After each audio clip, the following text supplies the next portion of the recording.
இதெல்லாம் ஒரு அரசியல்ங்க. ஒருத்தர் மேலே பழிய தூவி விடுறதெல்லாம் எதிர்க்கிறனா நெஞ்சுக்கு நேராக திட்டத்து மூலிமா ஊழல் மூலிமா நீ என்ன தப்பு பண்ணி அதை எதிர்க்கணும். பழிய தூக்கி போட்டு பண்ணுற அரசியல்லாம் அதெல்லாம் பிச்சைக்கார அரசியல். அதில் வந்து ஒரு நாகரிகம் கிடையாது, ஒரு தன்மை கிடையாது.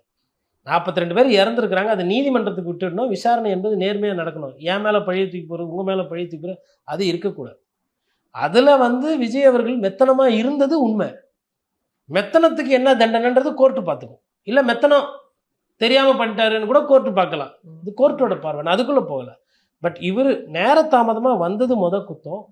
அந்த இடத்துல போகாதீங்க, அவ்வளோ குறுகலாக இருக்குது, கூட்டம் உங்கள் கூடவே ஒரு 5000 பேர் 8000 பேர் வந்திருக்கிறாங்கன்னு நம்ம போனது 2வது குத்தம்.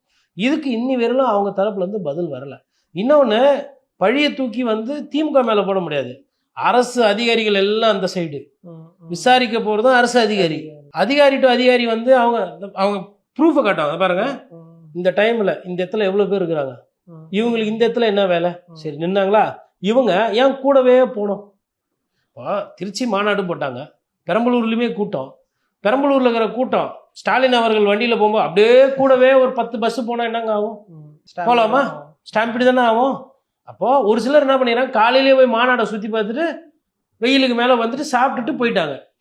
தலைவர் பார்க்கணும், தலைவர் பேசணும் இல்லை. திமுககாரன் மாநாட்டுக்கு போனேன் இல்லை, எனக்கு வந்து வண்டி ஏற்பாடு பண்ணாங்க, 300 ரூபா கொடுத்தாங்க, அதனால தலைக்கு அட்டெண்டன்ஸ் போனேன். ரொட்டேஷன் பாப்புலேஷன் இங்கே அப்படி கிடையாது. அங்கேயே நிற்கிது, அந்த சுழல் கிடையாது. அது மூமெண்ட் இல்லை, அதுதான் அங்கே சிக்கல். அதனால தான் இது என்ன ஆகி போச்சுன்னா அங்கே வந்து அந்த பாதிப்பு வந்துச்சு.